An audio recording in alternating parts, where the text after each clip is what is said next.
Albert Einstein, whose theories changed the world of science forever. There was a time in his life when he was wandering from door to door for 9 years in search of a job. Even among his classmates, if anyone did not get a job, it was only Einstein. But who would have thought that the boy who was considered the slowest learner in school would one day get an offer to become the president of Israel at his door?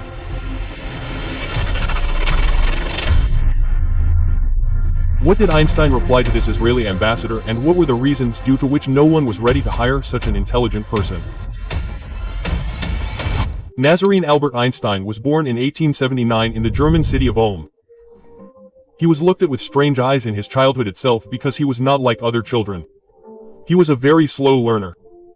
He started speaking late and in school, teachers considered him an average or weak student. But the reason behind this was that Einstein looked at everything with curiosity. If he did not understand something in school, instead of memorizing it by rote, he would try to understand its concepts.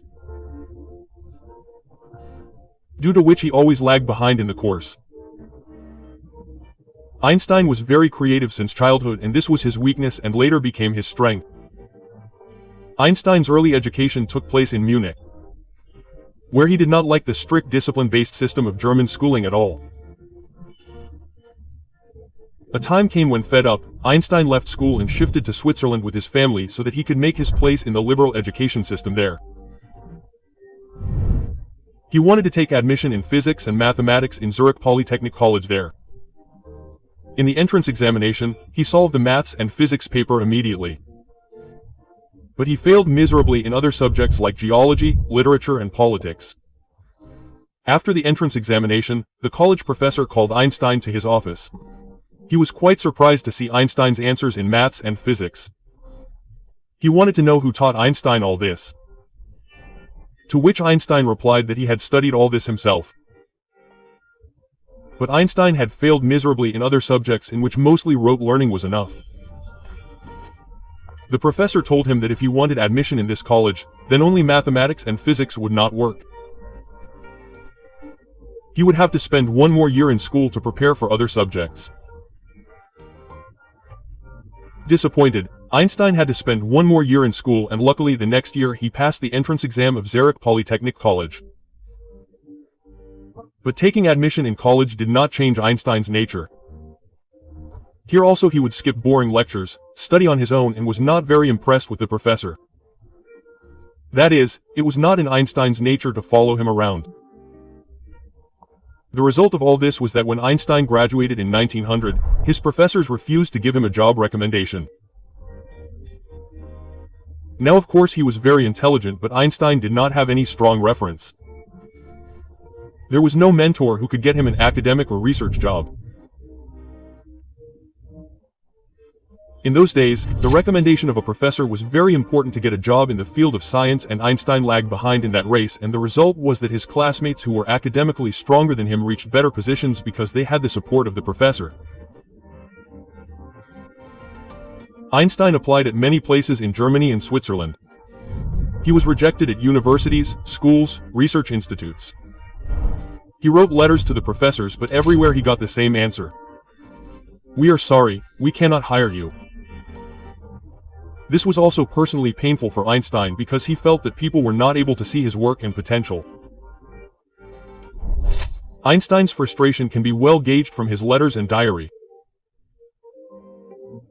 Einstein once wrote in his diary, "It seems as if the world does not need me. Every door seems to be closed." In the letter written to his family, it was mentioned, "I apply everywhere, but neither do I get a reply, nor does anyone need me. It seems that nothing is going right in my life." In another famous letter that he wrote to his girlfriend Mileva, Einstein said, "I feel I have become a useless person. I live only in physics. But the world listens only to those people who fit into their system." This frustration was affecting Einstein's personal life. Lack of money, tensions in marriage, and dissatisfaction with himself. Another problem was that Einstein's nature was very idealistic. He was clear that he would only do a job related to science. He had no interest in practical or commercial jobs. At that time, Einstein was having an affair with one of his classmates, Mileva. But the two were not getting married only because Einstein did not have a job. Financial pressure was increasing. Mileva was expecting Einstein to earn something, but Einstein's hands were tied. A time came when Einstein had to earn money by becoming a private tutor, where he used to teach maths and physics to school students. Finally, a friend of Einstein advised him to apply for the job of an examiner in the Baron Patent Office.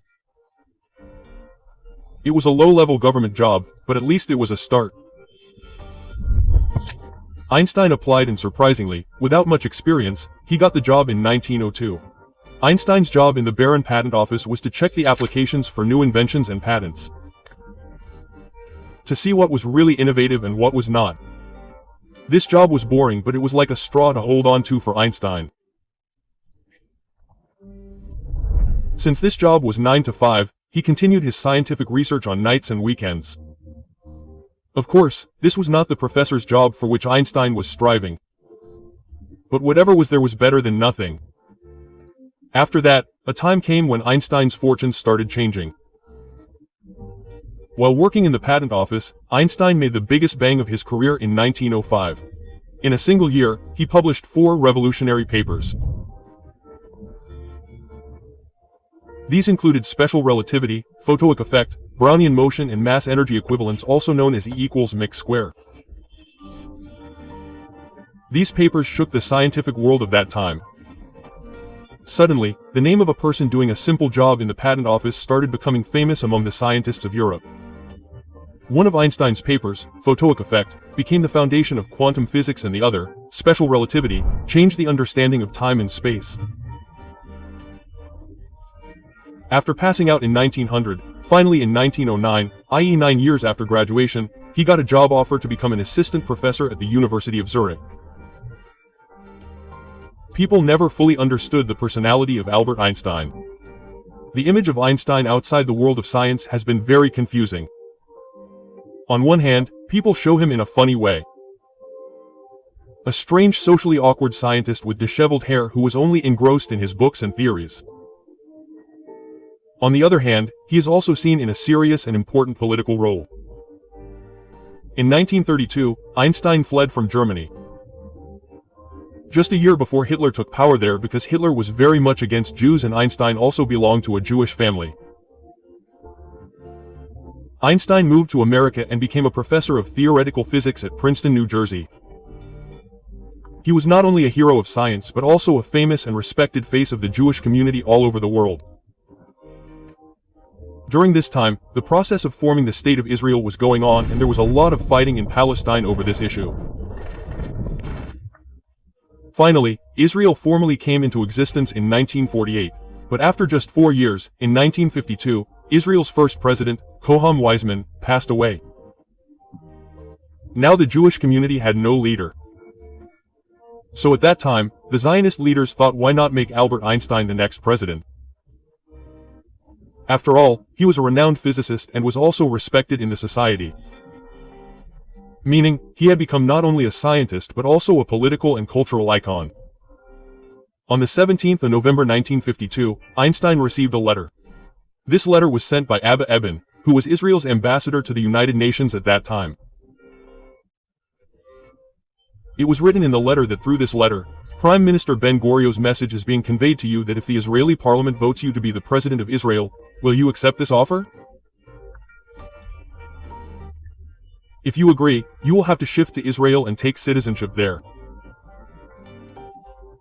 The Prime Minister assures that in such a situation, you will be allowed to continue your scientific work with complete freedom and convenience. This was a very big and emotional offer. But Einstein had different plans. The reply he gave brings out another aspect of his life. Einstein wrote in response that I am very emotional about the offer given to me by Israel to make me the president. But at the same time I am sad and ashamed that I cannot accept it. I have been dealing with objective things all my life. That is why I neither have the nature to handle people nor the experience of fulfilling official responsibilities. That means Einstein did not consider himself fit for political leadership. At that time Einstein was 73 years old. When he got this offer, he told a guest staying at his house that this offer was very awkward. Later he also explained to a Jerusalem newspaper which was campaigning for him that I do not want to face any such chance where I have to go with the decisions of the government which can go against my conscience. That means Einstein was not refusing only because he was not politically fit, but also because he never wanted to go against his conscience in his life. Then no matter how big a position or respect he got, people who were getting emotionally excited about the idea of making Einstein the president were forgetting one important thing, that Einstein was definitely sympathetic to Israel.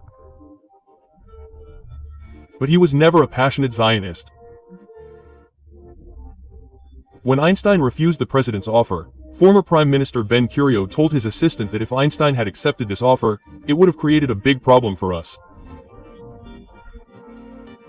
Because in 1946, 2 years before the formation of Israel, Einstein had said in front of an international community that the idea of a state is not in my heart. That is, in reality Einstein did not want to see Israel as a separate state. Finally, on the 16th of December 1952, Yitzhak Ben-Zavi became the second president of Israel. Hope you will like and share this video of ZMTV. Thank you very much for your loving comments. See you in the next wonderful video.